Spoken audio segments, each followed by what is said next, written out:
So, what side you on? I'm rocking in my chair in anticipation. Need some oil, it's squeaky.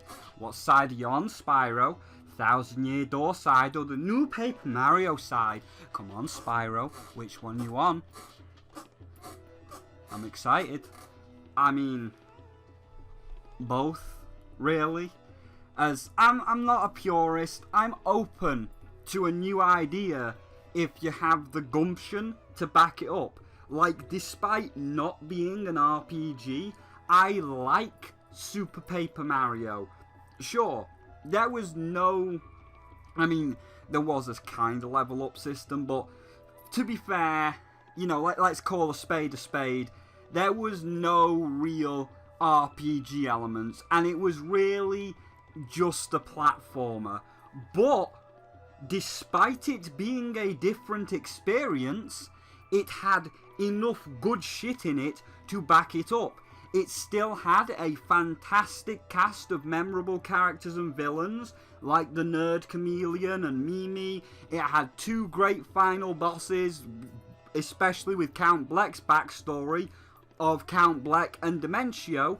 And like Thousand Year Door, it had fantastic moments that really put the story on par with Thousand Year Door. Despite only having the limited graphical style of the Photoshop shape function, it still managed to create those powerful moments where a world is just outright murdered.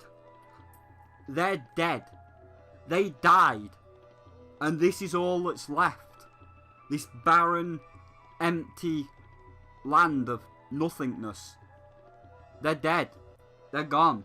Or Count Bleck's backstory. Oh, that was great. That was done very well. Or a really fantastic moment that, thank fuck, I played the non-American version with Loveby. Like with Super Mario Galaxy, the thing about Rosalina's dad being hinted to be Luigi in the French version only, you know, where it says like, oh, he had the mustache and the green cap. Mustache, green cap. I mean, it's never directly said, but of course, that little bit of text was omitted from every other version and only exists in the French version. But in Paper Mario, or at least the PAL versions of Paper Mario, when Loveby dies, she is dead for good. Like, with Aerith, first of all, the scene itself, you did a fantastic moment. You had the Aerith moment where you're making us build a relationship with this character across the course of the entire level before giving us the Sephiroth moment of, I'm sorry, who is chopping onions? I'm not crying, you're fucking crying.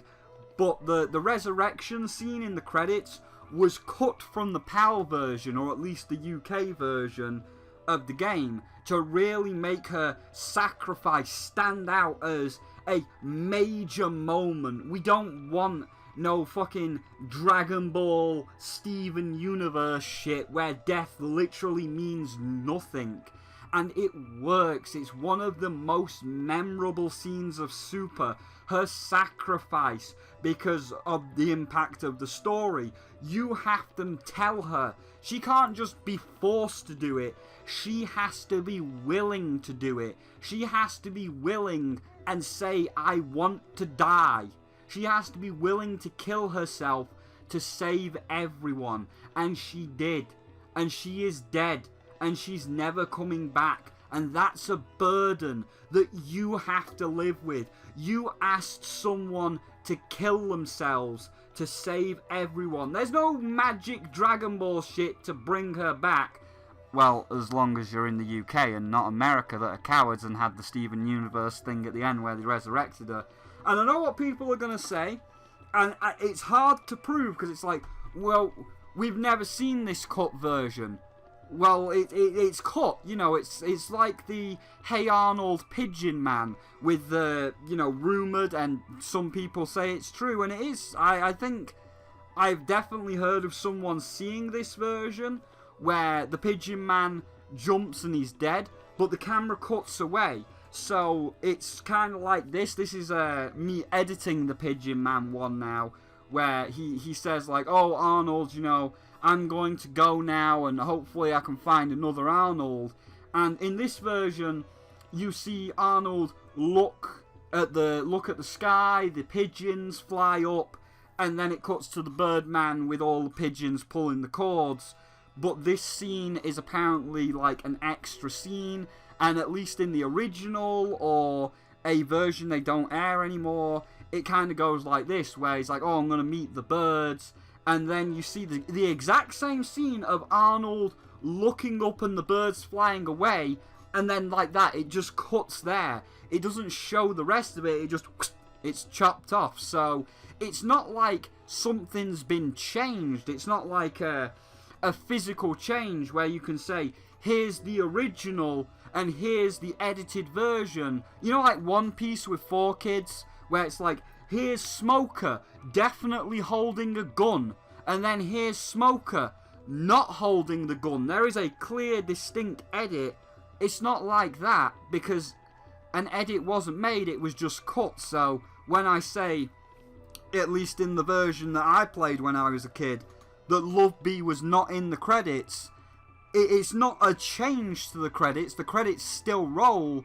It's just the fact that that scene is cut, it doesn't exist, it's not there, nothing changed, it's just the scene is gone. So it's very hard to prove, but that's why I like Super. It stood out because when I was a kid and she didn't come back, it was like, holy fuck, that wasn't just some little haha kid-friendly Nintendo bullshit. That was like, no, do you expect everybody to have a happy ending? No.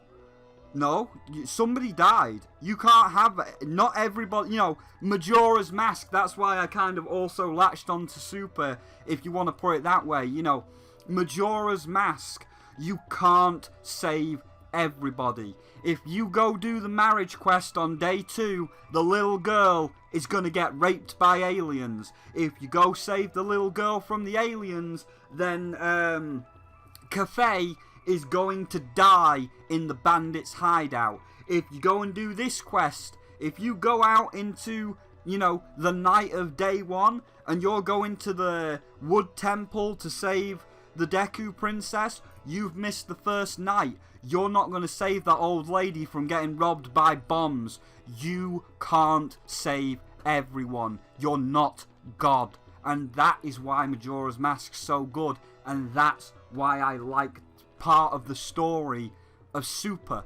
Because when that cuts, you know, when I saw No Love Be coming back, it's a Majora's Mask moment. It's like, no, you're not all powerful. You can't save everybody. You had to make that sacrifice. And that's like, yes, yes. And again, because it's just like a psst, gone, it's not like an actual 4Kids, look at these two pictures, they're radically different. Like the Hey Arnold Pigeon Man, it's very hard to prove. Main point though, despite not being a full RPG like Thousand Year Door, I love Super. It has a great world diversity with the different themes and art styles for each world, like World 3 being pixelated and such. It has a good cast of characters full of personality like Mimi and O-Chunks and Love Bee, and it still has a good story. It has good moments. It has great moments like Count Bleck's fucking backstory, and it wasn't an RPG. So personally, I do not mind if it's not Thousand Year Door. I don't mind. So like, if, and only if though, there's an if to that, I don't mind if it's not Thousand Year Door, but if, and only if, you have the meat to back it up. Something both Sticker Star and Colour Splash have failed to do. What with the whole removal of all the characters for Toads, removing all the unique bosses for Koopalings, removing final bosses for Bowser, except this time he's shiny and this time he's covered in black paint, which was the most fucking retarded way for him to be evil, because it's just like, oh, well, the black paint is caused by someone spin in the rainbow paint. So you're telling me, in the entire history of this paint fountain existing, not one single living soul out of all the history of this paint fountain has ever spin? No, of course they did. But it was so stupid. So, like, that was the problem with Stick Star and Colour Splash. They took out all the original characters, they took out the final bosses for Bowser and had to contrive a reason for why Bowser's the final boss, even if it was contrived. And, you know, obviously, the combat, collect 1,000 shoes and jump on them, and it was bad. So what are we going to do? Let's make it even worse. Collect 1,000 shoes, but not only collect 1,000 shoes and use them, collect 1,000 shoes, then paint them, then swipe the attack off your fucking Wii U tablet. Needless bullshit. And of course, the battles were meaningless, yielding nothing, and thus no reason to do them. Which brings us to modern day. Since Colour Splash, we have had a major development in the independent scene, as with the past two Paper Mario games lacking in all areas, a duo named Ma and Gino said, hey, we are going to make Paper Mario Thousand Year Door, but, you know, Nintendo, don't call it that, it's Iga with Castlevania. Do you want Symphony of the Night 2? Yes, please. Well, I'm going to make Requiem of the Day. You know what it's called, you know what it is really, but Konami's looking at me. It's definitely not Symphony of the Night, definitely, wink, wink, wink, wink. So, if you want Requiem of the Day, wink, wink, then here it is. And Ma and Gino did it. They called it Bug Fables, they obviously dropped the human aspect for insects, and that is Thousand Year Door in all but name. It is literally 100 day castle. It's 100 day castle. It's Thousand Year Door in all but name. It has a great cast of characters, all with diverse personalities, from you know, the cocky manipulative V to the stoic silent hero of Kabu. It has a cast of characters, not just Toads. A great story with some really powerful moments that only stem to highlight what a good job at writing the pair of them did, and how they did a fantastic job humanizing characters, like with this scene. I am not crying, you're crying, fuck you! The battle system is a turn-based RPG, 100 XP to level up, pick between health, badge points and flower points when leveling up, with obviously, by the two that I just stated, badges making a return, flower points making a return. It was a big hit and everybody loved it. Like Bloodstained, like how Iga kept the spirit of Castlevania alive via an indie, Ma and Gino have kept the spirit of Thousand Year Door alive via an indie with Bug Fables. And as this game has edged closer to release, we get, you know, get the Grimm song out. I standing higher, adding fuel to the fire. Hear the crowd roar, hear them screaming for more. Now take a bow, leave the audience wowed. Carry high lantern light. Join in the night. I standing higher, adding fuel to the fire. With all four Yes, 4 sides sharpening their arrows and, throwing them at each other, trying to kill each other. In the red corner, we have the 1,000-year door purists saying it is 100% bad, no excuses, no reasons, because it is not 1,000-year door, and anyone that likes anything different is wrong. And even if you like Bug Fables, you are also wrong, because it is not 1,000-year door, despite it literally being made to be exactly like 1,000-year door. This bee is not Peach. This wasp is not Bowser. It is not 1,000-year door. That's the red corner. That's the 1,000-year door purists. In the blue corner, we have the backlash to the backlash, with people that don't care about the new games or the old games and just saying the new games are good for the sake of pissing off the 1,000-year door fans. They don't have a horse in the race. They just want to wind up the 1,000-year door fans because they are the backlash reacting to the backlash. In the yellow corner, we have genuine new paper fans that are like old paper fans, where, it's kind of bad, but they like the new style. And if you want more of the old style, then Bug Fables exists. So stop being salty. Again, they are firing their shots at both of the purists and the people that prefer 1,000-year door, telling them to stop being salty because now Bug Fables exists and that is 1,000-year door, so you can't be salty anymore because you got your 1,000-year door.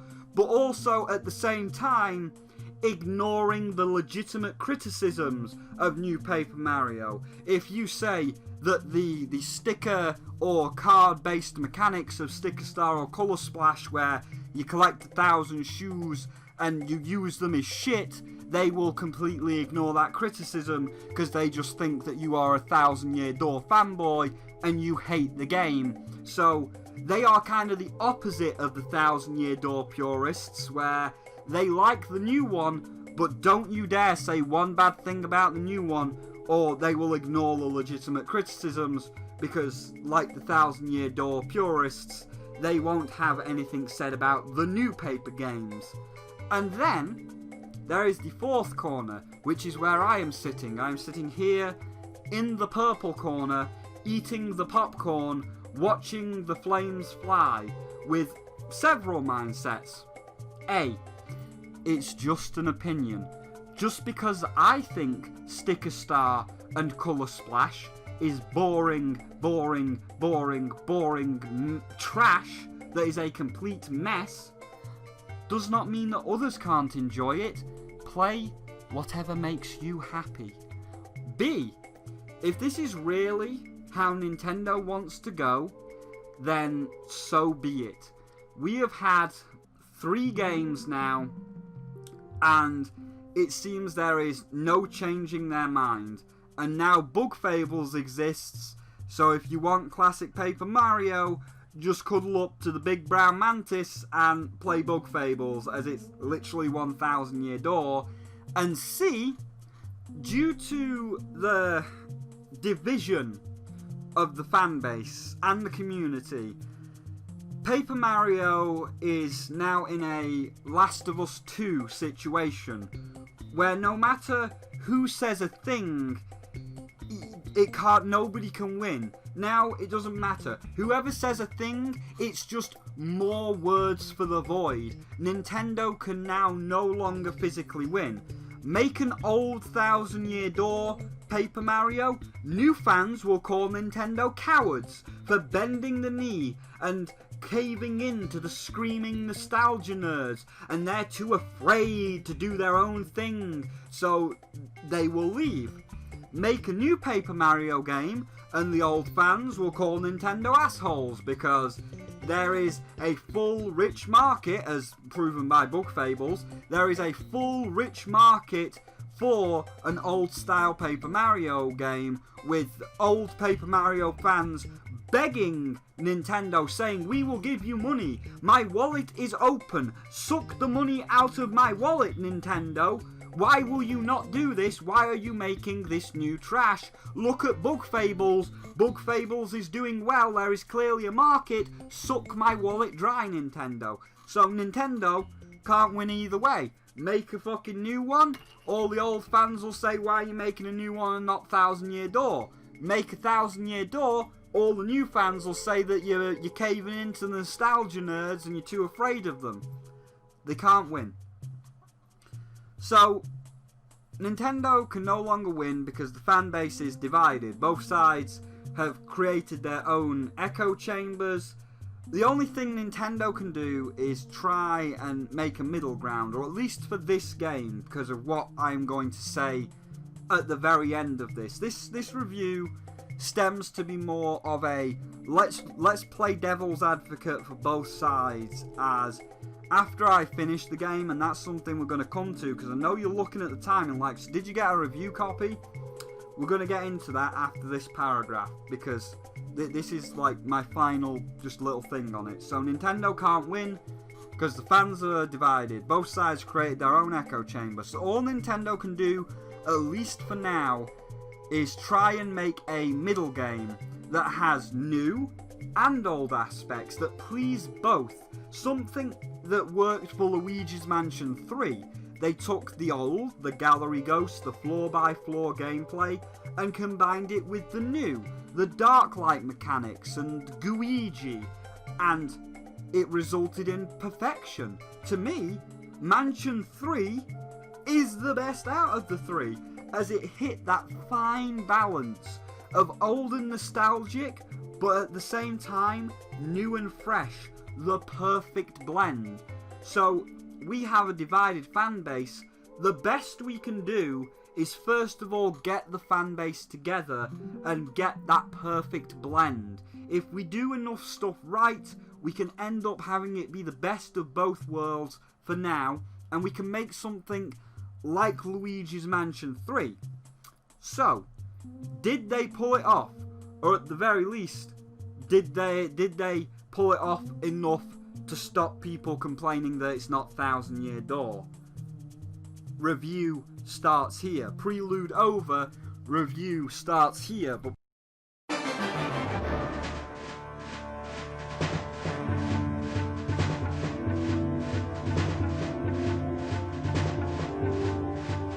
before we go into graphics, before we go into details, all that, you're obviously looking at the upload date. You're watching this right now and being like, "Spyro, this is like day of release." In fact, like, this is scheduled to go up at 6 AM, which is midnight in most parts of America. So that's going to be like a midnight release, and I don't think there's a midnight release of Paper Mario, Spyro. So did you get a review copy? What did you do? So no, I did not get a review copy. Nintendo pulled a whoopsie in the fact that when people were able to preload the game to their Switch, pre-purchase the game, they did not scrub the pre-purchase file, and the file wasn't just like a 2-minute pre-purchase demo, it was the whole game.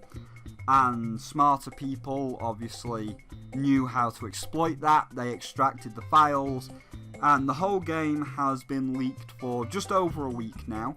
And I have obviously played it. I have had other people streaming it to me in private, because to do it publicly is stupid. There are people, I'm sure you've seen them on YouTube, that have been taken down. There are people that have been uploading early footage of this game, and that's dumb. So yes, I am one of the people that saw the leaked copy. I am one of the people that got early access to it via a not so legitimate means. However, I do know somebody that works in Nintendo. Yes, they are only a tea boy. They only deliver tea to the office. They don't exactly work on any games. They're just an intern. But they still have enough information. And I did request if they could get a hold of one for me. One of Nintendo's embargo contracts. I wish to read it and see upload times and see what I could and could not upload, because despite, you know, because I could have obviously uploaded this days ago. I could have been like, oh, I'm the first Paper Mario reviewer, I'm gonna get all the views, I'm gonna get all the clicks, I can be the biggest asshole in the world, I can show off the final boss. I'm not showing off the final boss, by the way, but I could have been a bastard. I could have shown it all, I could have uploaded it early, I could have been the guy that got all the clicks. But it's like, there's no point. If I've got access to that kind of information, even if I don't have to follow those rules, I would like to follow those rules in that sense of, hey, Nintendo, because if you're looking at this, if this has gone up an hour earlier than it was supposed to, my bad, I'm sorry. But if you're looking at this now and being like, that wasn't fair, that wasn't, I'm just saying, I haven't put the final boss in it, I didn't upload it a few days early, because I'm not an asshole. And like, I would like to follow your rules. Like, if you said to me, let's just say next month, if you said to me, oh hey, by the way, do you want a review copy of Breath of the Wild 2? I would gladly accept that copy, and I'd say, please send me your embargo rules. Send me all the things that you do and don't want shown. Let me be a, you know, let me do my job. Let me be an actual reviewer. So I am trying to play ball with everybody else. I'm trying to play ball with everybody else and be like, okay, well, I'm reading your rules here, and, you know, I've got them on screen. You don't want me to show the final boss. That's fair enough. That's a given for most reviews. They don't want you to see the final boss. So it's like, yeah, okay, that's a given. You don't want me to show a few other things that I'm not going to list. And the embargo time, the NDA time, is 6 hours before the game goes live. And I mean, that's kind of like ambiguous, because is that 6 hours before the game goes live in Japan, 6 hours before the game goes live in America? I guess if it's in English, it's American. So, you know, that's what I'm doing. Here we are. It's midnight in Florida right now by the time this video is scheduled to go up. It's midnight in Florida. We are at the embargo time. I'm following the rules. So, yeah, that's why I could have put it up early, but if you're wondering how it is up so early, it's because I have witnessed a early copy of the game, even if, you know, it wasn't a review copy, but I have witnessed an early copy of the game, and I asked somebody I know on the inside to get me a copy of the embargo contract. So can't say I'm not playing fair, Nintendo. If you're gonna say, ooh, we gotta take that down, you can't say I didn't play fair, because I at least got your rules and I tried to stick to them, and pretty much did stick to them. So yeah, that's why you're seeing it as early as you're seeing it. That's why it is here, front and center, day of release, pretty much the hour of release. I'm pretty sure you can now buy it on your Switch device. So yeah. That's that. So let's actually, you know, half an hour in with all that prelude out the way, I just wanted to kind of set the stage of what's gone on with Bug Fables, and then just set the stage of why you're seeing it.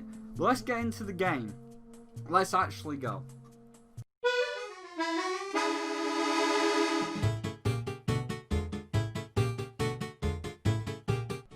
So over the past years, Nintendo has decided to go hard and even harder, hard yet harder still, on the paper aspect. As while 64 and Thousand Year Door were called Paper Mario, aside from a very few set pieces having a paper-like aesthetic, and Mario like folding up into a paper aeroplane, it was not all that paper. But leaning fully into the Yoshi's Crafted World style, where we don't just have paper, but cardboard, pencils, tinfoil, all manner of papercraft aesthetics, it makes it a lot more visually cohesive. The world feels completely visually cohesive, as now everything in this paper world is made of papercraft elements. And to me, this is a good thing. This is something that very few, again, just the 1,000-year Doorists, I mean, you could call them that, but this is something that most people praised. Only a very minute few, like the 1,000-year Door purists, really have an issue with this art style.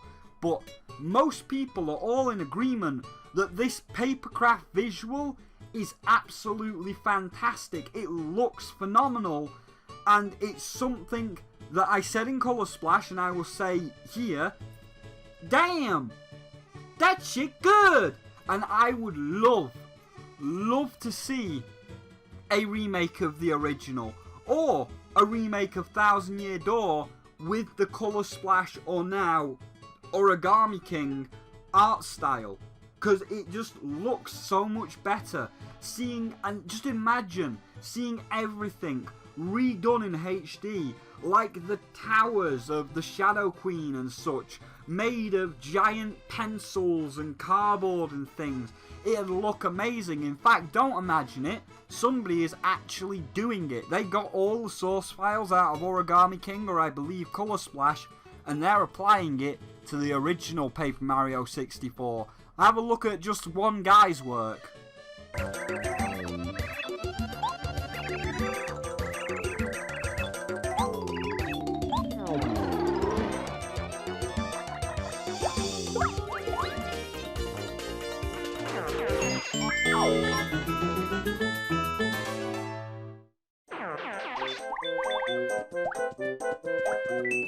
That looks amazing. That looks great. Can I have an official one of those, Nintendo? Can I get an official version of that, please?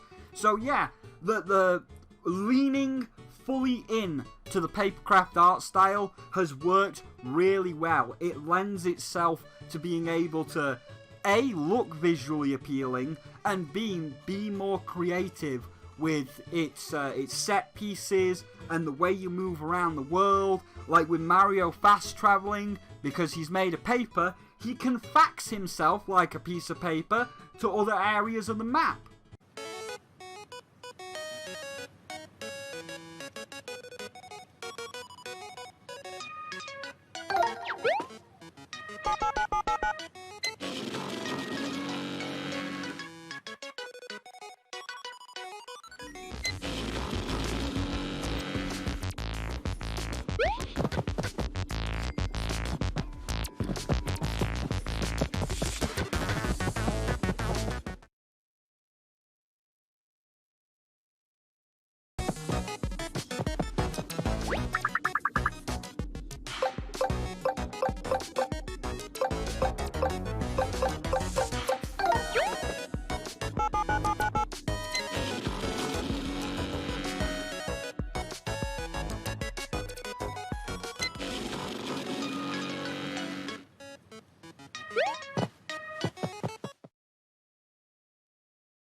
That's great. That is perfect. That really plays into the paper aesthetic.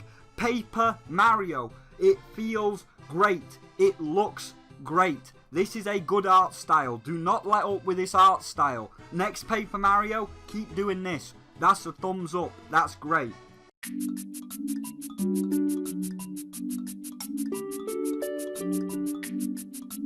Again, something else everyone is in agreement is the music. Again, aside from a very small minority, is the music. The music know how to make a jam, like the new battle music.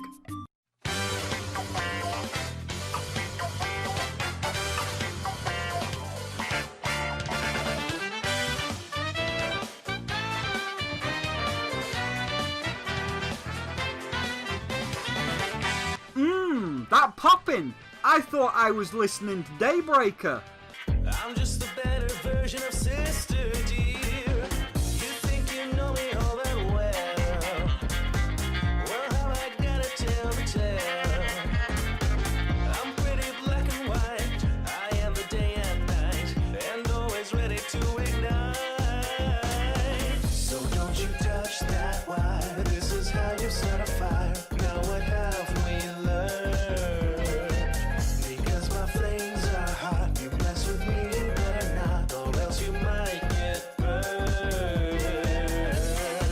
sure this isn't Daybreaker and not Paper Mario?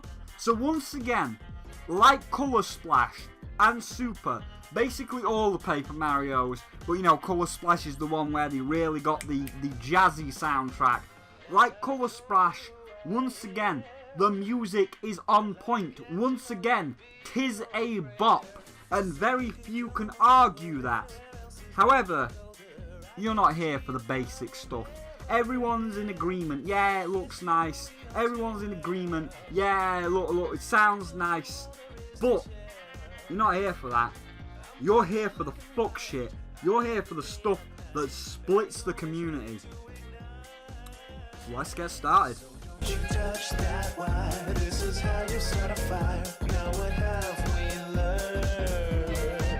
Because my flames are hot, you mess with me, you better not, or else you might get burned. Okay, so here we go. So, it seems the Paper Team are learning that Bowser, at the end of the day, can't be a villain on his own. In reality, he's just a big dork that wants to get his end off. He wants to stick his little turtle dick into Peach. And he can never really be a threat, hence in most of the games, he has to play comic relief to a bigger villain. Both in the Paper series and in the Mario Luigi series. You know, in Paper, Bowser is around, but the Shadow Queen and Count Bleck, they're the bigger villains. They're the ones stealing the show. In Mario and Luigi, it's Cackletta, it's the Shroob Queen, it's Phantasma, the bigger threat, the one that is really pulling the spotlight. And that's fine, you know. Bowser will say he's a bad guy and Bowser will do bad things, but at the end of the day, he's just a big lovable dork. And if you say, hey Bowser, you want to come go-karting with me? You want to play tennis with me? He's just going to be like, yeah, alright then. I got nothing better to do. So he's just a big lovable dork. He's an anti-hero. And that's fine. Because then, while he's playing anti-hero, while he's playing comic relief villain, we get a good villain. We get to see a creative villain. And that's nice. It's nice that we're going back to that. Joking aside, however, the story in Origami King is very basic, with something along the lines of the original Paper Mario 64. You know, it's a bad guy, do bad thing, stop bad guy from doing bad thing. All the characters are somewhat basic, like the Origami King himself, Ollie. He's just much like the Wasp King in Bug Fables, you know. There is minimal backstory as to why he's a massive dick, and it's just more because I am a massive dick so that I will be the final boss. And, you know, the final boss fight with Ollie goes the same way of, hey, I am dick, final boss, beat me and win the game. So, yeah, not too much finesse, which is fine. I mean, that's fine, you know. If we are going to Thousand Year Door, Shadow Queen is also not the most complex villain. It's just ancient evil sealed away. Once ancient evil is released, I am bad guy because I say I am bad guy, beat me and win the game, or I kill everybody.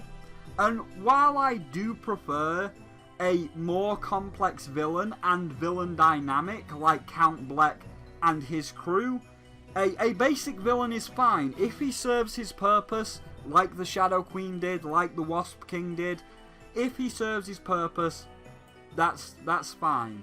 One thing, and a slight spoiler for the end though, but you know, one thing though, and it kind of annoys me because it ties back into the illusion of choice, but your partner is Olivia.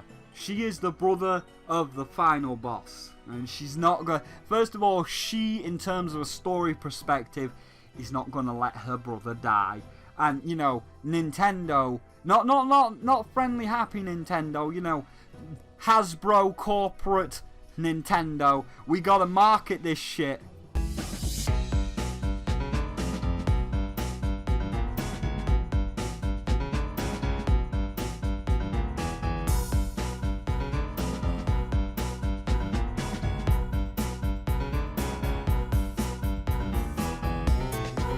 they're not gonna let him die. So he gets his redemption. The final boss that has that, you know, redemption moment where it was like, I have been such a fool. How could I have not seen the light? Thank you, dear sister, for letting me see the light. Which I wouldn't have a problem with, but in the modern day and age, it's been done to death. And it's been done to death really, really badly. Hello, White Diamond! I'm a child, what's your excuse? Okay, I guess I'm good now. Thousands of years of murdering people, thousands of years of conquering planets, thousands of years of just, like, mentally erasing people's mind and controlling them as empty vessels, little puppets on my strings. Thousands of years of being the biggest piece of shit in the world. All that's forgiven because a little fat kid said I am a child. What's your excuse? Not supposed to murder ponies! Well, Twilight will forgive me. For murder? Yeah, one time I killed the whole planet and she forgave me for that. Really? Yeah, this boy I knew back when I was a kid moved, because he had to change schools, and that justified everything. Man, that's... Seriously? My mom beat me till I ran away, and I never killed anyone. Well, you should try it, it's cathartic. It's stressful. Twilight forgave you for that? She's never forgiven me for anything. Well, we did undo all those murders, so no lasting harm was done, and you could argue I didn't know I was killing everyone. So, you know, from things like that, nowadays I just prefer a true fucking cunt like Bill Cipher or Freezer. A true asshole that will never change no matter what. Like in Super, when Freezer is brought back from the dead, people bring Freezer back from the dead out of their kindness of their heart. There is no, oh, thank you for bringing me back to life, I am good now. No, she's like, hey, thanks for bringing me back, faggot. I'm gonna go get my army and get back to try and kill the Saiyans. See you later, assholes. Nice. A true asshole. After shit like the White Diamond Redemption, I prefer someone that is just evil and enjoys being evil and revels in it. And it's like, yes, I'm an asshole and you're a little shitty good guy and I don't care about your precious little feelings because I'm the, you know, Lord Dominator. I'm the bad guy. Yes. So, you know, we don't have a Wasp King. We don't have a, nah, fuck you. I would rather die from the curse of the sapling and take you down with me than being redeemed. But hey, you know, it's a kid's game. It's a Mario game. No one dies in Mario. Everybody is all sunshine and rainbows. So I get that. But at the same time, I do hate redemptions. You know, Count Blex was done fine. And I'm fine with Count Blex because we got a balance. We got the redemption of Black, but we still had the asshole of Dementio, who even after you beat the shit out of him when he's fused with Luigi, he's still like, haha, I'm not good, and I'm going to blow the giant Luigi head up, and hopefully I will kill you all with me, because I would rather die than be a goody two-shoes. So, like, we had a balance, but, you know, after so many redemptions, after so many people, Garble in MLP got redeemed. Why Garble? Garble was always an asshole. He was always the biggest asshole to everybody. Oh, but I played the fucking bongos. Play the bongos, Garble. You're good now. You're good now. You get the redemption. You get the redemption. So no, I don't like the redemption. But I'd be fine with it. But something that I'm not okay with, and this is why I look at the redemption in a bit of a way, is the illusion of choice. It's something that really bugs me because it's a trope, you know. Fallout 4, Pokemon, this illusion of choice trope in a bid to create false tension. The one thing I noticed throughout all the reviews, all the trailers, every piece of promotional art, when they showed the opening cutscene, the Peach cutscene that got memed to death, where she asks you the question, will you crease yourself to be reborn like me? Everyone, all of them, all the trailers, all the Game Explained promotional bits, all the Nintendo Treehouse Live, everybody kept saying no. Ooh, what are they hiding? Are we gonna have like a game over? Are we gonna see like an Origami Mario? You know, a nice little Easter egg if you say yes? No. The game, the game just repeats the same dialogue of right answer, wrong answer. It matters not. We will all become spooky, scary skeletons in the end. It is inevitable. And what we do beforehand matters not. Well, this party died. Ha ha ha! But no. It's just an illusion. And that annoys me. Because this trope, this trend continues throughout the entire game with every little decision you have. You go a little bit more into the tutorial of Peach's castle. You go up the tower. You see the Origami King himself, the guy that has the power to do it, Ollie. And he sees you. And once again, Ollie sees you and is like, you are still paper. Once again we give you the offer. Will you become origami as I? You say yes. Ha! As if I would fall for such a lie. No, I genuinely want you to do it. I genuinely want you to do it. One more example from the Treehouse demonstration. This Koopa shell that this mole's selling, you start it at 10,000 and you bid him down. But there is never any risk. There is never any chance of one of these Koopas around you being like, I'll buy that. Sorry Mario, you went too low. I'll have that. Game over. You can go as low as 100 and nothing happens. None of the other Koopas will ever attempt to outbid you. Remember Wind Waker? Remember that bidding house where you really had to be like, oh, I'll give you this much, I'll give you this much. And then if you get a big amount, you stun them all for a little bit of time and you hope it's enough so that they don't bid again, so the timer runs out. None of that. It's the illusion of choice. It's a fake illusion. There's never any risk, despite them saying there is a risk. It's like Pokemon. Hey kid, you wanna join Team Galactic? But yes, please. yeah, sure, kid. No, I do. Yeah, okay. No, look, I have Commander Mars' spare dress on. She has signed the paperwork. She has given me the employee discount card. I am already 90% part of Team Galactic. All we need is the stamp from you, Mr. Cyrus. Yeah, okay, kid. Funny joke. Motherfucker! If you are saying it's a joke, why did you ask me the question in the first place? I hate when stories do that. I hate when stories are like, hey, do you want this thing? Yes, please.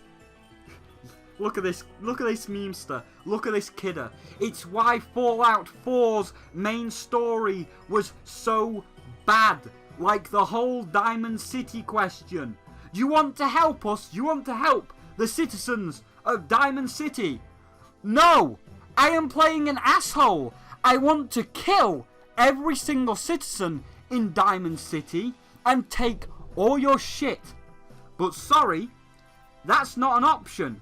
It's either happy, yes I'll help you, neutral, yes I'll help you, sarcastic, yes I'll help you, or no, I'll come back and say yes later. Don't, no, stop, please. If you give somebody the choice, then you gotta follow through. If you say to me, if you have Mars come up to me and say, hey Spyro, do you want to join Team Galactic? When I say yes, I expect Mars to give me that employee discount, hand me the fucking piece of paper to sign, and give me her spare fucking dress. I expect you to follow through. When Peach says, do you want to be Origami? And I say yes, I expect you to follow through. If you're not going to follow through, remove the question. If you're not going to commit, don't even start the commission. If you're not going to commit, throw it in the bin. Either commit, and when you're asked a question and you give them the answer, go through with the answer they give you, or don't ask the question at all. So the story is a bit generic, it's a bit wonky, but for now, for what it is, it's okay at a first attempt at something really good that we're about to delve into. What do you mean the first attempt, Spyro? This is their third attempt at a new Paper Mario. Well, we're diving into that. Because what they do next, I think it works a whole lot better. It works on so many more levels.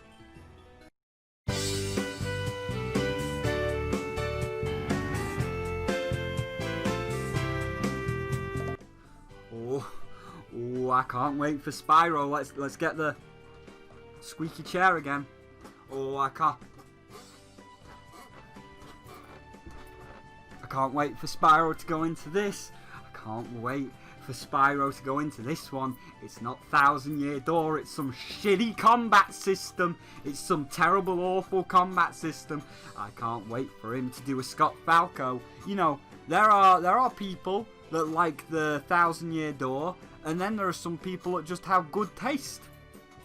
Can't wait for him to rip it apart. Actually, no. I want to go. This is a section that is the biggest section, and this is a section where a lot of changes were made, and this is a section where I want you to keep an open mind. If you're one of these people and you're typing and you're like, oh my god, it's not 1,000 Year Door, or if you're just completely and totally dismissing this game because you've looked at the Bumbo Ring, you've looked at the RPG combat, and you're like, no, it's not 1,000 Year Door, fuck you. I want you to take that thought, and I want you to throw it in the bin for now. I want you to pretend that you've never played a Paper Mario. I want you to have a nice open mind, pretend you've never played a Paper Mario, and come on this journey with me. Because I think by the end of this, you might end up agreeing with me with what I'm about to say. So, take your 1,000 Year Door purist thoughts, throw them in the bin for a minute, just pretend you've never played a Paper Mario, and come sit on my magic carpet, and let's go for a ride. I can show you the world. Let's begin our little carpet tour. So, this game has moved more towards a adventure-style collectathon, like Spyro, or on its own series, Mario Odyssey. Each area of the world, you know, it's all interconnected. You know, you can walk from the first area into Toad Town, into the second area, take a boat ride down to the third area. It's all interconnected. But let's just focus on area for area a minute. Each area of the world is a big open area with many little hidden side paths that usually lead to a hidden collectible. And there are lots of collectibles in this game. We've got trophies, wherein you get a 3D collectible model of an item or a building or something in the game. You get music discs so that you can hear all the tracks. There is a bestiary. There is so many things to collect, and all of them are displayed, as you might have seen from me showing you the collectibles, in this museum. Get a track, view it in the museum, listen to it without all the combat going bah, bah, bah, bah, bah. You can hear the track without all the sound effects. Get a treasure, view it in the museum. Kill a monster, view its 3D model in the museum and make it do its little attack animation. And that's really cool. And two even more really cool ones. Ones that help you, ones that actually even help you in the game, are the Origami Toad collection and the what they do, because they're kind of interlocked. So first off, throughout the world there is Toads. Oh, it's fucking toads again. No. Not people. No. Hold on. Before you go running to the toads, I hate the little bastards as well. I can't stand the toads as well. In both Sticker Star and Colour Splash, I said the toads were the worst aspect, but hold on. There are more characters than just toads. There are more NPCs than just toads. Toads now serve a different function. Like, of course, around Peach's castle, around Toad Town, yeah, there's toads there. But when you get into the other areas, like, you know, the desert, there is an entire society of Monty Moles. You go into, like, this little molehill, and you see all these Monty Moles. There's one that's selling you things. There's an entire society of Monty Moles. So the NPCs are not just toads. In this game, toads now serve a completely different role. And I think that this really helps in advancing Paper Mario to where it needs to be. And one of these aspects is really cool, as it even helps give you subtle hints in a good way. So, in the game, the toads have been turned into origami items and creatures, like dogs. Once they have been freed from their origami forms, they show up in the origami gallery, in their origami form. So, like, with the dog here, you can see that it's still in the form of the dog, and I can make it bark. But what is cool about this particular area of the museum? It's helping you find the toads without you even really having to pay much attention. You see, look at this first page. You see in the top right there, we're missing one. We are missing a toad. And that's not just a random toad. All these toads are in order. So, you know the game is subtly telling you, without having to put it in your face, the game is subtly telling you that this missing toad is somewhere between this one and this one. So, where did you find this toad? And where did you find this toad?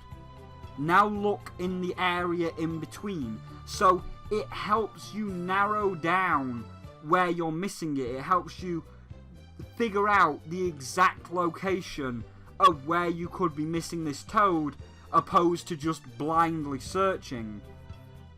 And holy shit,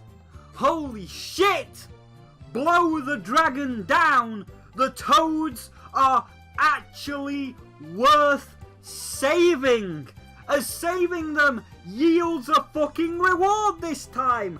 Oh my god, I need to look out the window. Are the horsemen out the window? Has the apocalypse come? Jesus Christ. So, every toad you save, every single toad you save, gives you a toad coin.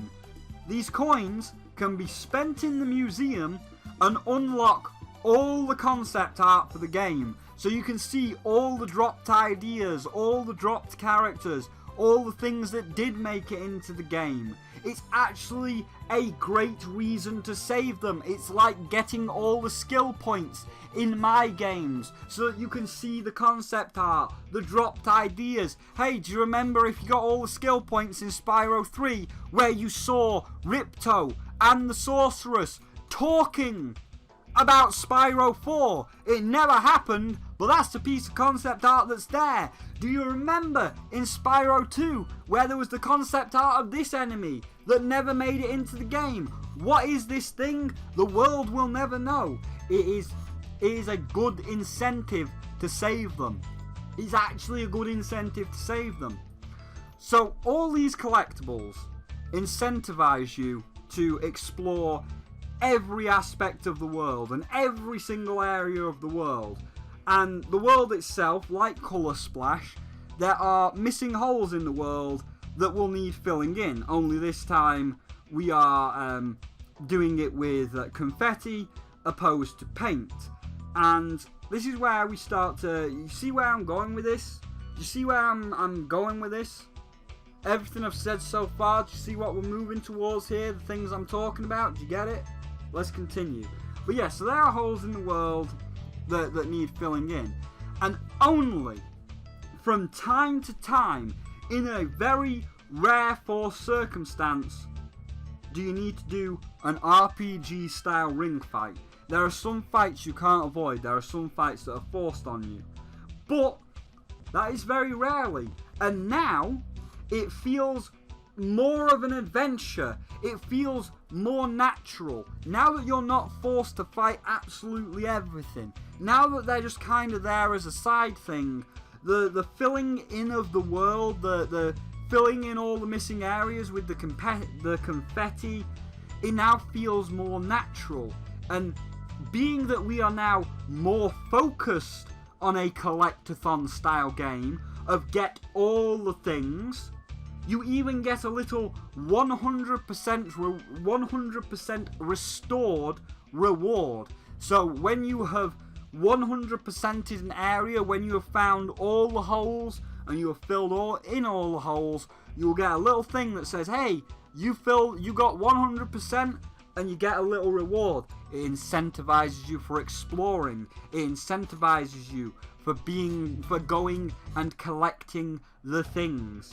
And as I said, being that the trees and certain areas like behind the cable car here drop so much confetti and so many coins to fill in the world, it makes the battles pointless. And I say, or it makes most of the battles, let's say most, it makes most of the battles pointless. And I say most due to this very reason. There are two types of battle in this game. There is the standard RPG ring battle system that we've seen, but then there is the overworld battles in the form of the paper craft bosses, and these are the best kind. When the game is going for a more Super Paper Mario style of combat, you know, like the final fight with Dimentio, where it's just about dodging him and hitting him in real time, it feels fun, it feels good, it adds to this adventure style collectathon. When you are doing the collecting and then, oh shit, here is a boss guarding a collectible, do you know what that feels like? I'll give you a second, see if you can guess what I'm going to compare this to. Do you know what that feels like? It feels like Banjo-Kazooie. Oh, here I am in Treasure Trove Cove. I'm not really fighting the enemies. I'm just going around, I'm collecting all my notes, I'm collecting all my jiggies. Then, oh shit, here is a boss in the form of Nipper guarding some of them notes and jiggies, and I have to fight him. I have to just dodge him and hit him in real time. Or Rusty Bucket Bay. You know, I'm just running around, collecting my notes, collecting my jiggies, getting my Jinjos. Then, oh damn, here is Boss Boombox guarding some stuff. Equate to Origami King. Here, with all its collectibles, and you feel the same way, like, oh, you know, I'm just doing my collecting, I'm collecting all these toads, I'm collecting all these treasures, I'm filling in the holes on this beaten up old boat, and oh damn, here is a boss guarding some of those collectibles, as when we see him die, he releases toads upon death. Like Banjo-Kazooie, it flows naturally, it works well when the fighting him. When you go just, oh, we're not going to like stop the game, have a big flashy screen and do a ring. When you just walk into an area and there he is, and you have to fight him and dodge him and attack him in real time, it flows. I mean, yes, it's a really simple pattern. I'm not going to deny it's a really simple pattern, but it feels more like a game of skill. It is more enjoyable, as it is forcing me to actively dodge and attack, opposed to this ring that is just fucking boring. I want to dodge and attack. I don't want to play Professor Layton. This reminds me of a puzzle. Which brings us to the ring. It brings us to the ring and what it represents. So if you fight a normal enemy, or a end of chapter boss that's guarding the streamers, you are forced into this game's gimmick of the ring battles. So the cards have been thrown away for a puzzle battle this time, where the enemies will land out of order and you've got to pull and push and slide and rotate the rings to either line them up in a row of 4 to get a jump off on them, or get them into a clump of 4 for a hammer attack. We get 30 seconds on a timer to solve the puzzle, not that they are even that hard, or if you're just bored, and I don't blame you because they are really fucking boring, then you can just pay to have the toads beat the fight for you. And also, like in Sticker Star and the cards in Colour Splash, the Iron Boots and the Iron Hammer have degradation, so they will break after a few uses, and it's boring and shit. And did I mention boring? Switch back to Gooper Blooper, where your weapons don't break and you are actively doing something, opposed to playing Professor Layton the RPG. These RPG fights, look at them. These are easily the worst part of the game. But this is what you wanted, Thousand Year Door fans. This is what you asked for. You asked for this. You wanted this. You, Thousand Year Door fans, you want the RPG stuff. And this is, I think, the problem right here. Desperately clinging on to one single aspect of a game, just the one single aspect only, which is now dragging down the future games. You see, everyone points to Thousand Year Door as the pinnacle, and who can blame people?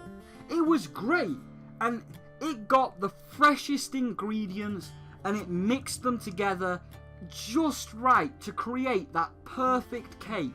A good story, a good cast of characters, good gameplay. It's not hard to see why most people will say it's the pinnacle. Now, for the sake of this analogy, we're going to make each of these aspects, the story and stuff, an ingredient in the Paper Mario cake, and it'll help you better understand what I think is going wrong. So the story is plain old normal cow's milk. The characters is plain old normal white sugar, and the RPG battle system is a normal chicken egg. As pointed out, all great ingredients, and it all came together in this great cake. Then comes Super, which did not mess with the ingredients too much. It still wanted to make a good cake, but it wanted to be the same, but a little bit different. You know, it wanted to tingle your taste buds. So it used the plain old cow's milk story. That's good. It used the same normal white character sugar to get a great cast like Mimi and Count Black. So we're doing great. But it replaced the chicken egg with a quail egg. Different bird. So it's something different. And while the cake tasted different, you know, you could definitely taste it wasn't a chicken egg in there, it was a quail egg. While the cake did taste different, it still tasted good. Everybody said, hey, that's still good. Oh, ho, ho. But the Thousand Year Door people, while saying the cake was okay, it did not taste like the other cake. Why did you not use the chicken egg? Because the chicken egg is old. It's probably off by now. It'll give you salmonella. No! We want the chicken egg! So, Paper Mario said, okay, RPG is coming back. We're gonna have to use that rancid chicken egg. And when Sticker Star was shit and everybody complained, we had the team saying, it's because the chicken egg is rotten. And now I kind of get that sentence that lady said. You know when everybody kind of memed her And people were like, "You gonna do the RPG again?" And she's like, "Why don't you play Mario and Luigi?" At the time, looked like a dick thing to say. But now looking back on it, I kind of get it. I kind of get what they're saying. Because it's like, you know, we are trying to make our own thing. We are trying to use different ingredients in our cake. We want to spice things up. Like, listen, look over there, right? Look over there at Mario and Luigi. They have got a live chicken. They've got a live chicken. Daddy Nintendo bought them a live chicken.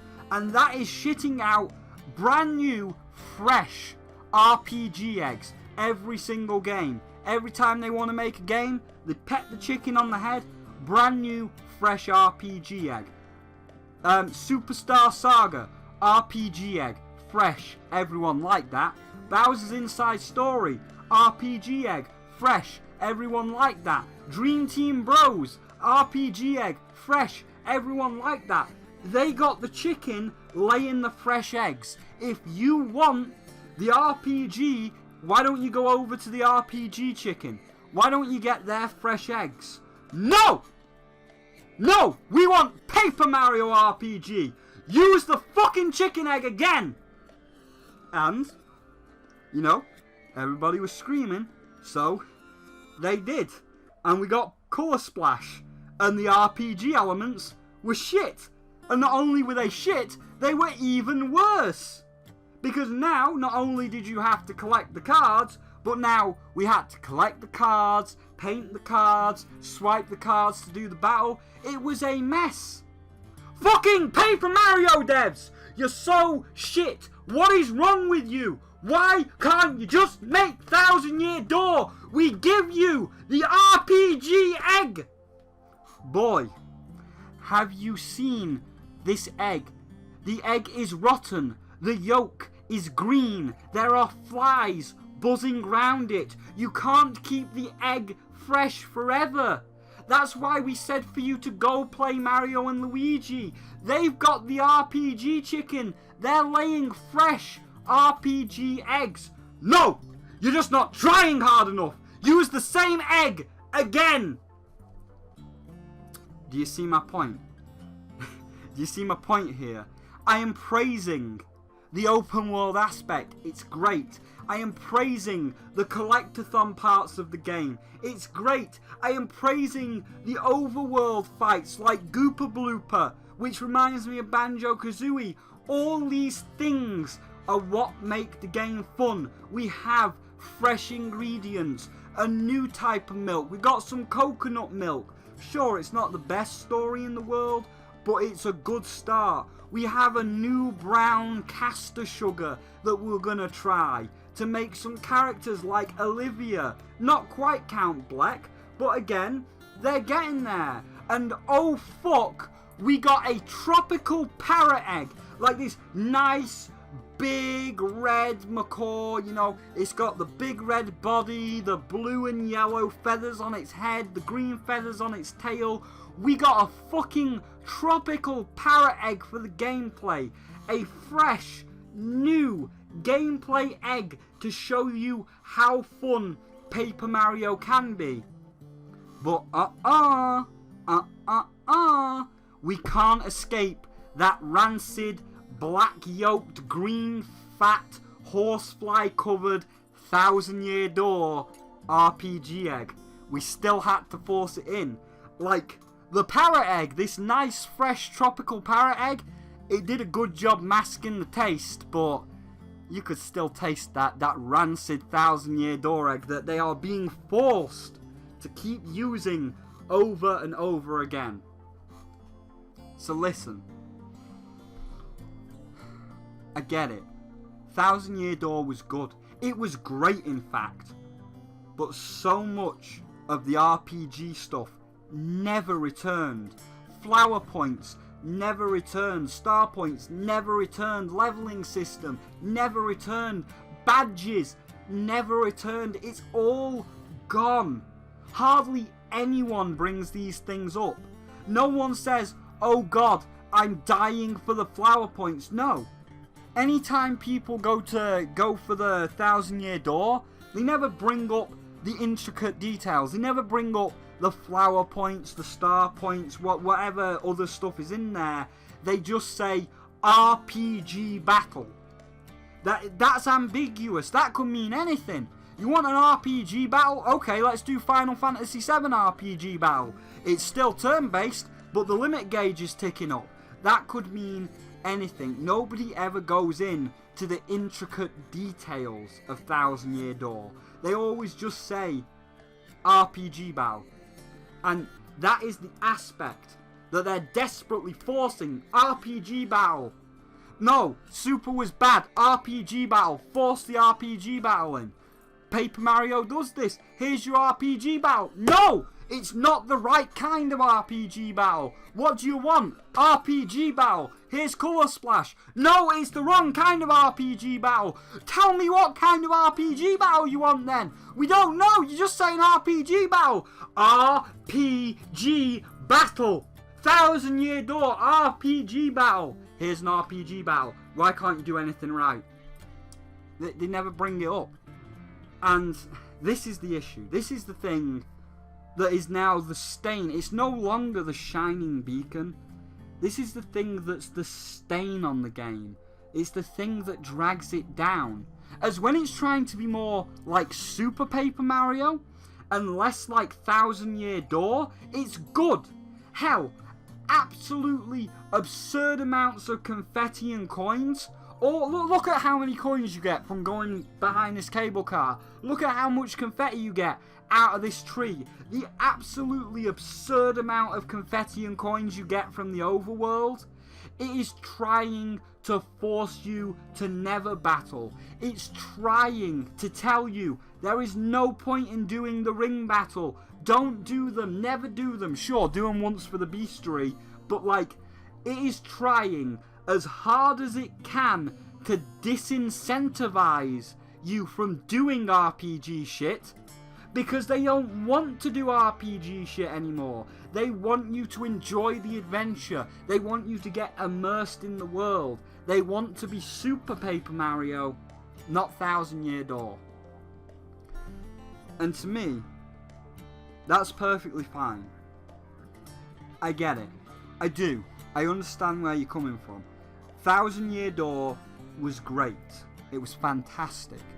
It was again, it got the ingredients and it made that perfect cake. But now, given the future, we have Thousand Year Door. It is called Bug Fables. The creator or creators, Ma and Gino, are lovely people. They understand people do miss what Thousand Year Door had to offer. And both of them created a wonderful game with an amazing cast of characters and an engrossing story. And of course, Thousand Year Door gameplay, where it brung it all back. The flower points, the star points, the level up system, the badges. All the aspects that made Thousand Year Door good are in Bug Fable. It's exactly what you wanted. The brown mantis is like, I know you're sad. I know you're missing Thousand Year Door. Here it is. Bug Fables is what Bloodstained is to Castlevania. Bug Fables is Thousand Year Door 2 in all but name. Bug Fables is the true spiritual successor to the RPG style of Paper Mario. And that's fantastic. That is absolutely fantastic. Ma saw a starved audience and has given them exactly what they wanted. And it's clear that Nintendo wants to take Paper Mario in a different direction. And I feel that if they threw away completely, if they just absolutely threw in the bin, if they threw away the RPG battles and took that spare time and those spare resources and put more effort, more time, more resources into tightening up some of the aspects of the story and tightening up the overworld battles like with Goopa Blooper, we would truly have a Super Paper Mario 2. And it is the road that Nintendo wants to go down. That is the road they want to go down. And I think we should let them. I think we should let them do this. Let's see. No more being shackled to this RPG egg. Let's see, now that we've seen this, now that we've seen that they really want to go for this Banjo-Kazooie style open world collectathon, let's see what they are really capable of when they are fully committed. Let's see what they are capable of when they can fully do their own thing and they're not shackled to that now dated RPG egg. I know it's hard. I know it's hard to let go of Thousand Year Door. For many, Thousand Year Door was probably their first foray into the world of Paper Mario.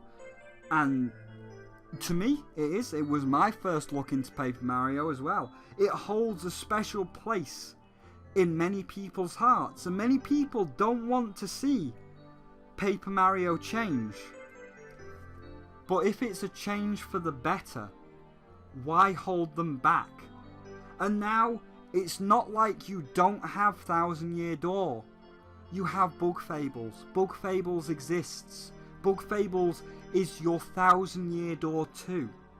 So why not have the best of both worlds? Why not have Thousand Year Door 2 in the form of Bug Fables and Super Paper Mario 2 in the form of whatever they do next, free from being forced to add the RPG battle system? Why not have the best of both worlds? It's clear from this game, from how it disincentivizes battles and it focuses on the overworld battles with Goopa Blooper, it's clear that the RPG battle system, it's not needed anymore. It's an old concept for the series, and everything but the RPG battle is better than Colour Splash. Everything but the RPG battle is done well enough, but they're being forced to use it. And now that we've got these overworld battles that are a whole lot more fun, this ring battle shit don't need to exist anymore. Let it go.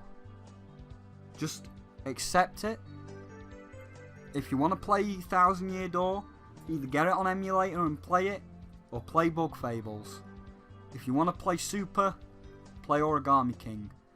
Don't let this series die just because you can't let go of Thousand Year Door. RPG mechanics, from what I have experienced in this game, they don't work in Paper Mario anymore, but it's completely fine because they're not needed anymore. They have found something that could work. They have found something that is so close to Super Paper Mario 2. It's right there. It's so close. All it needs to do is remove that shackle. But if everybody keeps saying, oh, be Thousand Year Door, do more RPG, it'll never be free of that shackle. Don't let this series go to shit. Don't let this series die just because you're too stingy to remove that shackle. Let the RPG system go. Let it go. I know it's hard, but all you gotta do, close your eyes, open your hands, and just listen to the egg dropping in the water. Just let it go, and then it'll all be fine.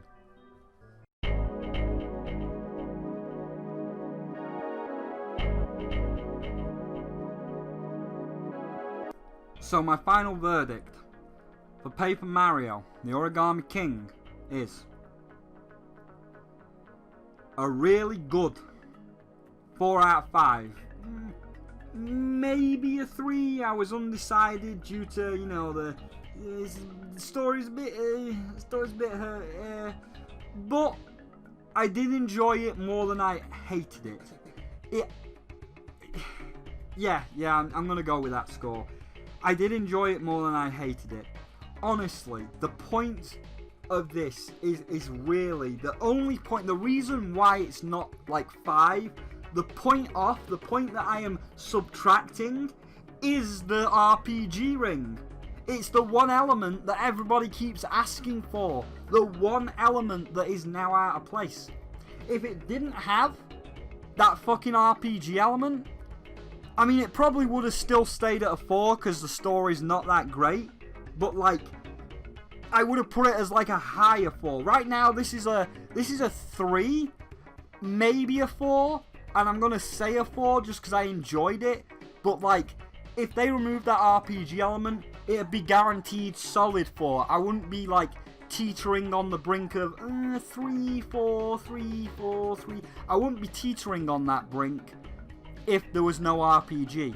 It'd be a solid 4. But for now, it's just barely a 4. It's like a B minus. It's at the 4. You know, you got enough points to get the 4. But like, if you were just a little bit shitter, you would have been a 3. So it's on the brink. But like, yeah, I give it a good score because not only did I, but also Tyler and Komori have fun with it. As it's this point now that now everything's said and done, I will say that all the footage, because we're at the end here, all the footage that you have been seeing has been recorded via Komori's capture device. Komori is the one that has got a hacked switch, and it is Komori that captured this footage for us. So thank you, Komori, for capturing the footage. And obviously we have been watching it, and we have been experiencing it along with everybody else. You know, there was other people like Moon Knight that also watched a few of the streams in private, so he also saw some stuff. But you know, we've obviously, because of the Nintendo embargo, we've obviously kept it all under our hats and not released it until the NDA, the embargo date, was lifted, which obviously is the day of release right now. When you wake up, you should be able to purchase the Origami King. But back on track. I give it a good score because not only did I enjoy it, not only did I find it enjoyable, but also Tyler and Komori and Moon Knight, they were having fun with it. But that RPG thing, anytime we had to do the streamer boss, it was boring to watch and it was boring to play. And when I'm walking around looking for stuff and I run into a world boss, I'm reminded of Banjo-Kazooie, which was fun. And I'm having that same fun feeling. I'm having the same fun, like, oh my god, I've walked into this world and I found this boss that's guarding something. Like when I walked into Treasure Trove Cove and I saw this crab. You know, as a child, you don't know that you can kill the crab, and then you kill the crab and you can go inside him and it's like, oh, this is where the treasure was. I am getting that same level of fun again. I'm enjoying it again because I'm walking around collecting things. I'm not being forced to get fucking cards and paint the cards in this shitty RPG. They've ditched it for a collectathon. When we are going to different areas, and this is just something I want to bring up. I didn't even talk about this in the main review because it's not really needed. I just need to quickly touch upon it here. But it's fun. It's a break from the norm. It mixes things up. Like, one of them, in World 2, there is a boat. And you have to take this boat to get to the next area. You control the boat. You control the boat going down the river. You're steering it left and right. You're trying to collect all the coins and fill in all the world with confetti as you're passing by. Or in the desert, when you get into the shoe car and it turns into GTA and you commit vehicular homicide, mowing enemies down in a single hit as their corpse explodes into a shower of confetti in a gory but obviously funny kid-friendly way.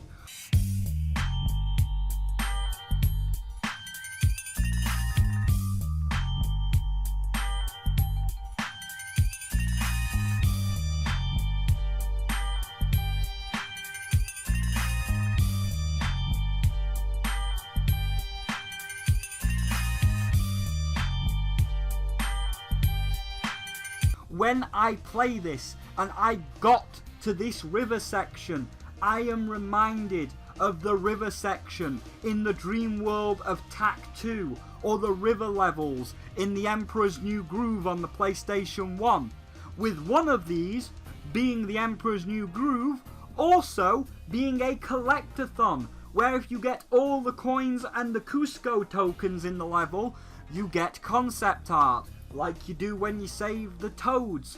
And both Tak 2, the Staff of Dreams, and Llama Boy were fun. They were fun in those river sections, and I see the same fun in this. I see this fun.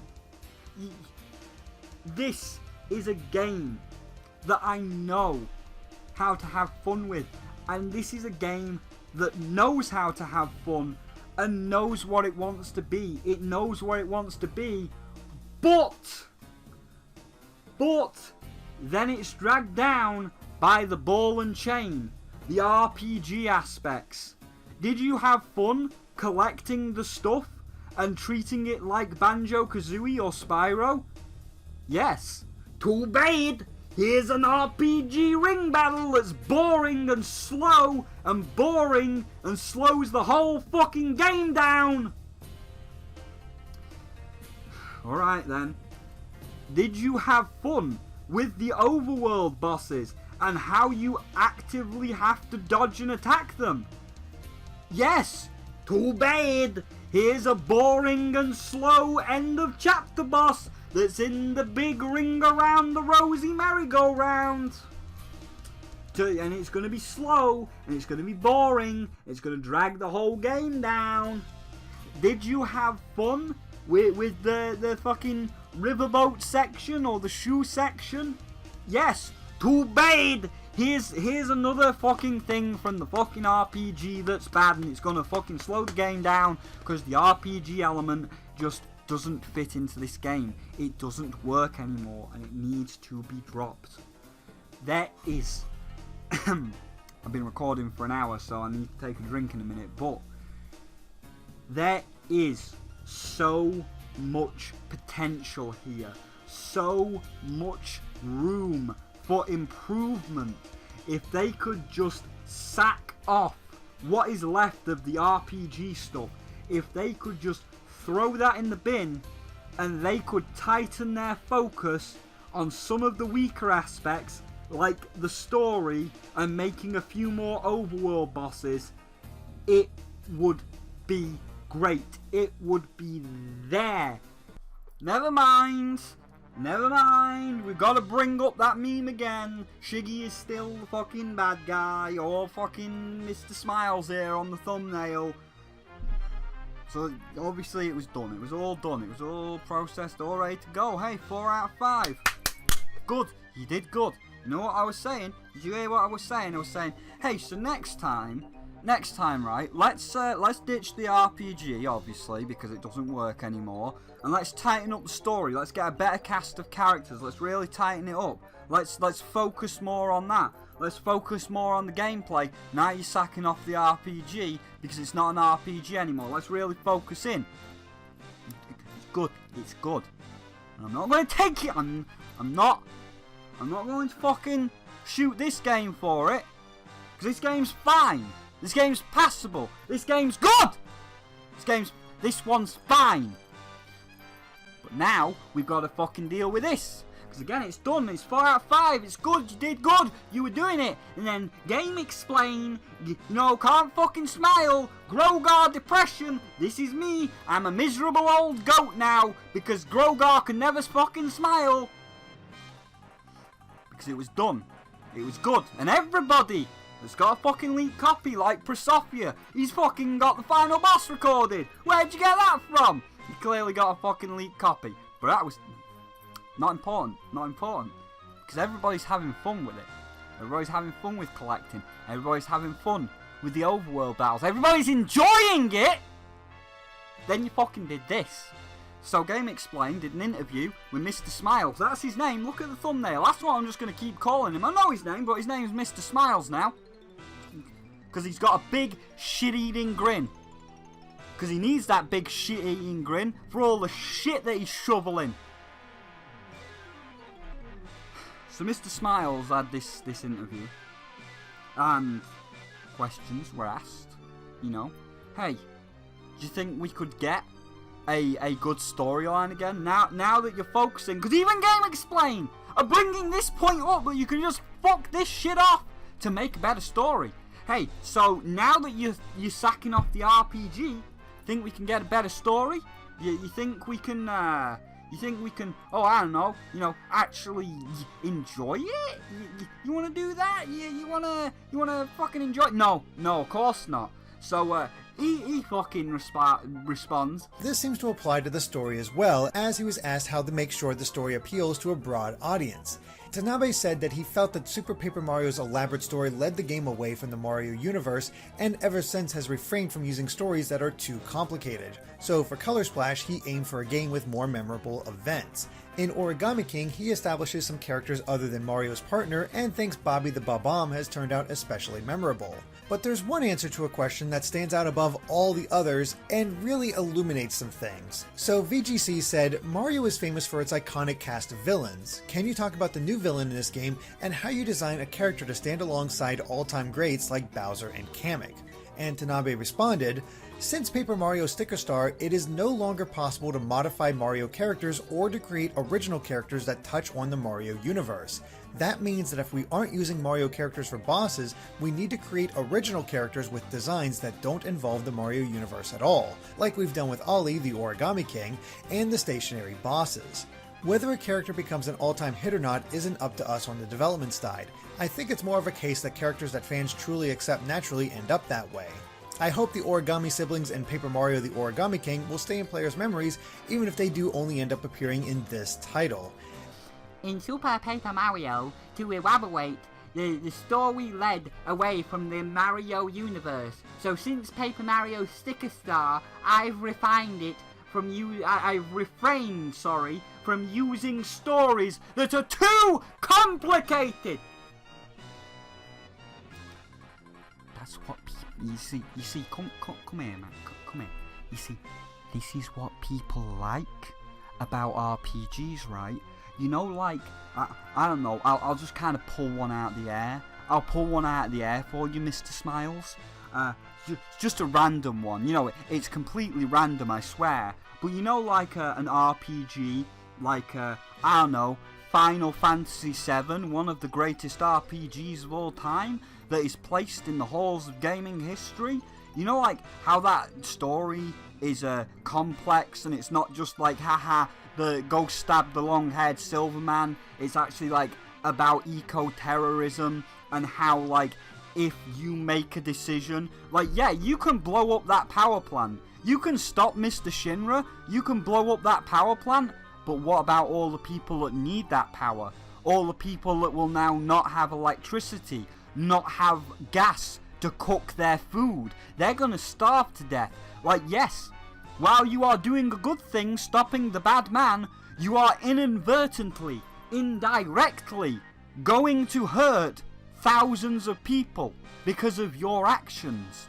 That's what people like about RPGs. Now, I'm not saying that fucking Paper Mario is one of the most complex RPGs. Of course, I'm not saying that Paper Mario is on par with Oblivion, or fucking Morrowind, or fucking New Vegas, or, as we just mentioned, Final Fantasy VII. No, I am not asking for that fucking complexity. But to say, oh no, it's always going to be the same, bad man does bad thing, plumber goes, woohoo, and beats bad man. No, stop, just stop, you are now going into Tetsuya Nomura levels, where you're talking Captain Wacky Pants. Stop it, Mr. Smiles, put the pen down, do not write, do not pass go, do not collect $100, $200, whatever the fucking amount is on an American board. Go directly to jail, let someone else pick up the pen. Because this sentence, this fucking, oh, it led away from the Mario universe, this is what got us here in the first place. This is the shit that got us here in the first place. This is the shit that was why fucking New Super Mario got as fucking boring and shit as it did. Because you said, no, we can't have fun. We can't have a cast of characters. It's got to be Mario, Luigi and Bowser. We can't have fantastical worlds. It's got to be grasslands, desert, ice world, fire world, jungle, fire world, boss. Can't. And then you know what happened? Because I don't know whether it's you saying this, because you kind of allude that it might be the higher-ups. I don't know whether it's you saying this or Shigeru Miyamoto. Whichever of the two of you it is, you need to take the medication, have a nice little sleep in the corner, and while you're sleeping in the corner, let the B team do their thing. Because let's turn the clock back to New Super Mario. It was boring and shit and boring. And did I mention boring? Because Shiggy constantly wanted to say, no, it's got to be the Koopalings. It's got to be the Koopalings. Koopalings again. Please, more Koopalings. Koopaling again. It's got to be Grasslands, Desert, Fire World, Ice World, Boss. Grasslands, Desert, Ice World, Fire World, Boss. Grasslands, Desert. It's got to be the same shit over and over and over and over and over.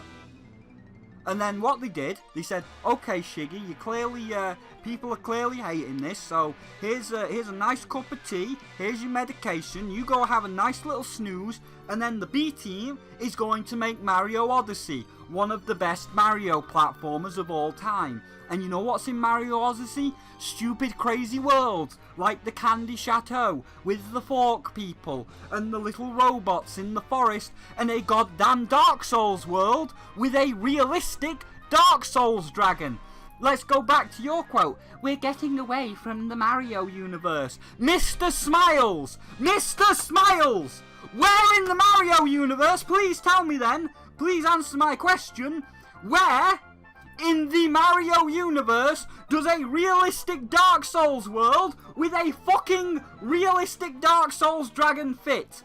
Where does this fit? Oh wait, it doesn't fit anywhere. It doesn't fit anywhere because the B team, while Shiggy's asleep in the corner, the B team said, no, we ain't sticking to fucking Grasslands, Icelands, Desert, Fire World, Boss. We're gonna make all these weird wacky characters like the goddamn space rabbits. We're gonna make all these weird wacky worlds like Candy Chateau, and we're going to just have fun with it. It's going to be stupid. It's going to be nonsensical. It might not even fit into the Mario universe. But we don't care because we want to have fun. Don't do this. Don't do this. Don't this interview of yours. Do not cease and desist. I am giving you, Nintendo. We will reverse the roles. I am issuing you the cease and desist on Mr. Smiles here. Do not do this, please. I am begging you. You have good ideas here. You have actually fucking great ideas that everybody likes. Everybody's enjoying it. Do not do this. Do not let this man do this. What you say to this man is no. You will not just use fucking Bowser and the Koopalings. You will use whatever stupid character you like, even if it doesn't fit, like the fucking Dark Souls dragon. And you will make any fucking crazy world that you like the fucking Candy Chateau. Because do not be Call of Duty. Because I know what you're doing. You're doing what fucking Skyrim did.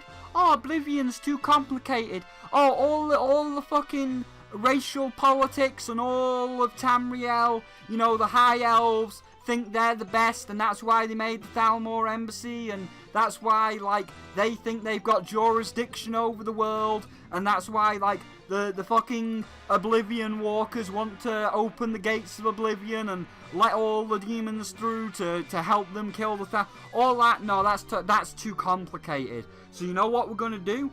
We're gonna dumb it down in Skyrim. You are hero. You are hero that has superpower. You kill bad dragon at the end. Keep it simple, stupid. No, do not keep it simple, stupid. Because you know what happened with Skyrim? Yeah, it's alright on the first playthrough, but it's fucking boring. If you try and play Skyrim more than once, it's really fucking boring and really shit. And the only reason that Skyrim gets ported to everything is because it's got mod support. Because Skyrim is only fucking alive because you can ride fucking Twilight Sparkle up the goddamn mountain and you can replace the fucking dragons with Thomas the Tank Engine. Because nobody likes the Skyrim story because it's really fucking simple and boring. Do not do this. Do not just have your boring simple shit. Do not just have Grasslands, Desert, Ice World, Fire World boss. Do not just have the RPG elements for the sake of them. We are saying, here is winning formula. It's the fucking high-res problem. Here is the goose that lays the golden eggs. It's an action adventure. It's a collectathon. Everybody's liking it. I've given it a 4 out of 5. Everybody's enjoying it. Here's the goose that laid the golden egg, high-res. Here's the goose that laid the golden egg, Mr. Smiles. All you gotta do is give it a little pat on the head and you'll get another golden egg. That's all you gotta do. Just pat, pat, and you get another golden egg. Don't do what high-res did. Don't just chop off its head to have a goose dinner. Because you got the winning formula. You got the goose that lays the golden eggs. Don't just kill the goose because you want to keep fucking Bowser as the final boss. Do not do it. Do not pass go. Do not collect £200. Go directly to jail and either get these notions out your head or do what we did with Mario Odyssey. Go take your medicine. Go have a cup of tea. Go have a little sleep in the corner. And let fucking the B team deal with it. Or bring back Alpha Dream. Because again, you know what? It's just come into my head. You know what Alpha Dream did? They didn't have to fucking follow this shit. You know where Alpha Dream went? They went to the Bean Bean Kingdom. Where the hell's the Bean Bean Kingdom in the Mario universe? Where, you know, we're deviating from the Mario universe. Can't fucking do that. And Tasma's Magic Dreamland. Where's the fucking Magic Dreamland in the Mario universe, eh? No. Cease and desist. Stop, Mr. Tanabe. Stop, Mr. Smiles. Do not do this. Okay? Okay, I just wanted to say that. That's directly to you. These answers? No. Scribble them out. Big red pen. No. X's. No. Don't do that. Don't follow. Do not be Call of Duty. Do not be basic bitch because you're saying be basic bitch. No, stop, do not do that. You've got something good here. Take what is good here and refine it. Take what is good and throw away what is bad. The RPG, bad. Throw it away. Get rid of it. RPG, not needed anymore. Well, we've got to put it in because we're trying to get... No, you don't have to put it in. Do not do that. Throw it away. Throw away the bad. Refine the good. Do not just follow your little boilerplate thing here. Do not follow this. Stop, Mr. Smiles. Okay. Back to the normal stuff. Okay, extra. It's gotta be fucking Shiggy. I blame Shiggy. So, we were looking this guy up here, he is, Mr. Tanabe, as I was calling him Mr. Smiles. Like, please do not take this mentality. But no, this has got to be the higher-ups, because this man does good things. Like, what? Scenario writer, Link to the Past. One of everybody's favourites. Okay, that's good. Screenplay advisor for Super Mario RPG. That's different. That's weird. That's not in the Mario universe. That was good. Scenario writer, Ocarina of Time, the one that people say is the best one. Supervised Pokemon Snap that everybody goes crazy for. Co-produced Metroid fucking Prime. What the fuck? It's all good. His repertoire, his fucking portfolio is good. So what's going on? And if we scroll down to the bottom, producer 2019 Luigi's Mansion 3. The best Luigi's Mansion. The perfect one. The good one. So who the fuck? Tanabe, who the fuck's calling these shots? Who's this higher up? Is it Shiggy? Tell me it's Shiggy. Is it Shiggy or is it somebody else? I want names. You know, give me the fucking police station. Names. Give me names. I want the names now. I want the names. But if it is Shiggy, if all this, because that's like fucking that Spider-Man dude.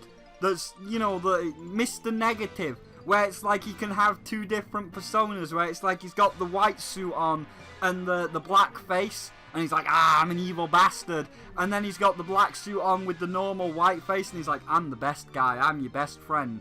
You're Mr. Negative. You Spider-Man is Mr. Negative. You can swap between good guy and bad guy.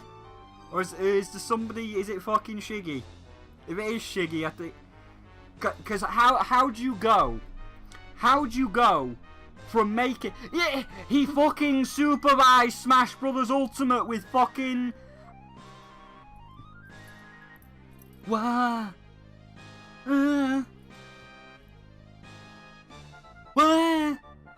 How do you supervise Smash Brothers Ultimate with Sakurai?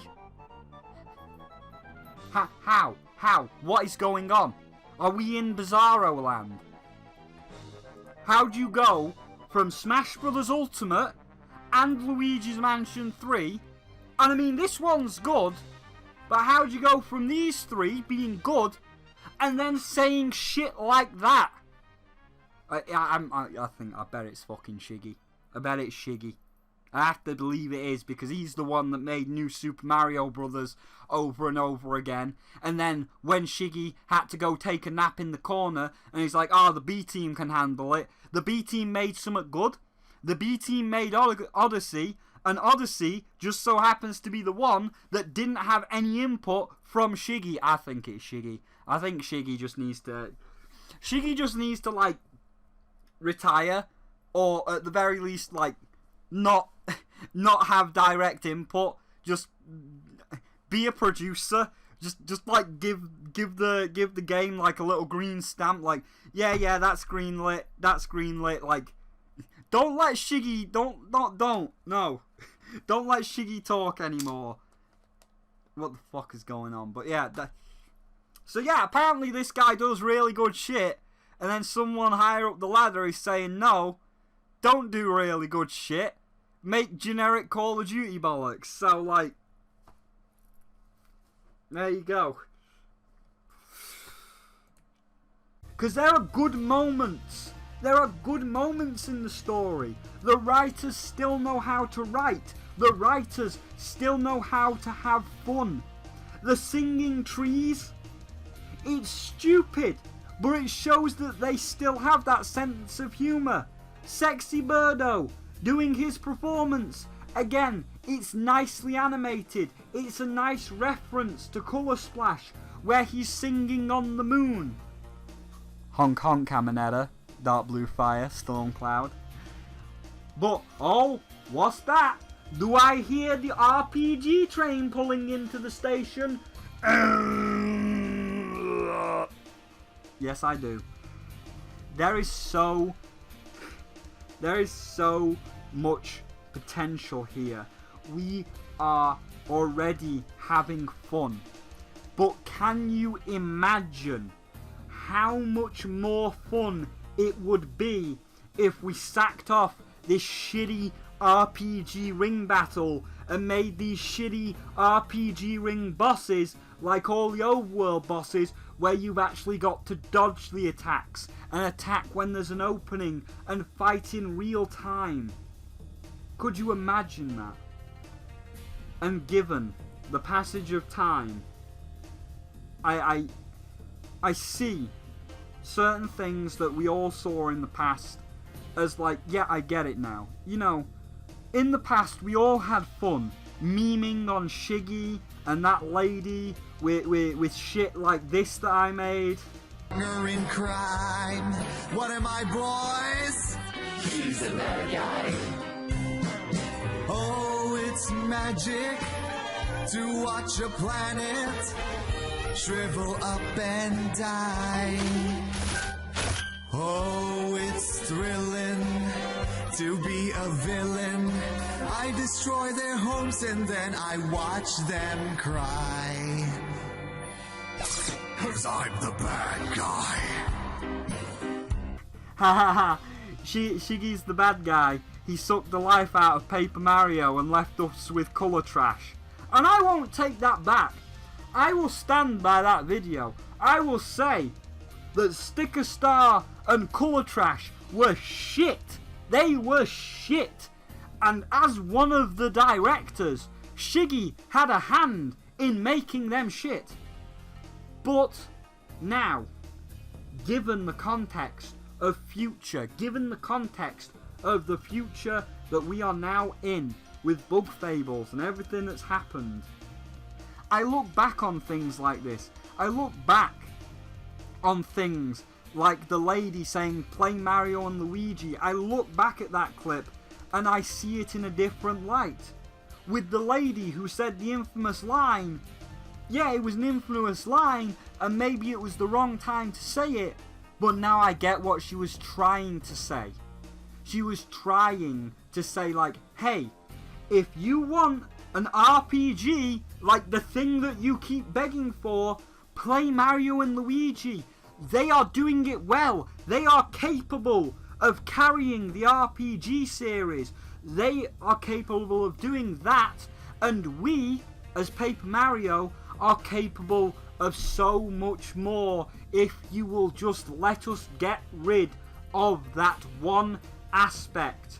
An RPG series already exists, and we have plans, we have ideas, and if you will just let us be free of this RPG curse, we could make it. And it's taken 2 bad games with bad ideas to get it almost, I'm not saying completely, but it's taken 2 bad games with bad ideas to get it almost right. Almost. With the passage of time, I can see this potential. I can see what Paper Mario really could be. And I will agree with her now. I will agree with Mario and Luigi lady. If you want to play an RPG, play Mario and Luigi. Or, given Alpha Dream is dead, rip Alpha Dream, I guess you can either wait for somebody else to take up the Alpha Dream mantle, or if you want to play an RPG, play Bug Fable. Let the Paper Mario team really flex their creativity and show us what they really can do. Hence, why, at this point in time, as much as it might pain some people to hear it, it's time to let go of the RPG stuff in Paper Mario. It's time to let go of the RPG stuff and enjoy, and more importantly, refine the new. So at this point, let's just stop this. Stop all this fighting, Thousand Year Door fans. You achieved your objective, and you got your Thousand Year Door 2 in the form of Bug Fables. And super fans got the adventure collectathon they wanted. So why keep fighting? Why not accept the changes for the better and enjoy both the old and the new? You have games that please both sides. You have an RPG in the form of Bug Fables and a collectathon in the form of this. You have games that please both sides now. There's no need to fight it anymore. And honestly, anyone that still wants to keep fighting the turning tide and keeps trying to force the RPG egg into Paper Mario is a fool, and they will die for nothing. When would it not be more beneficial to criticize Paper Mario for what it did wrong as an adventure collectathon, opposed to what it did wrong as an RPG? Because it's not an RPG anymore. If you want that, you have Bug Fables.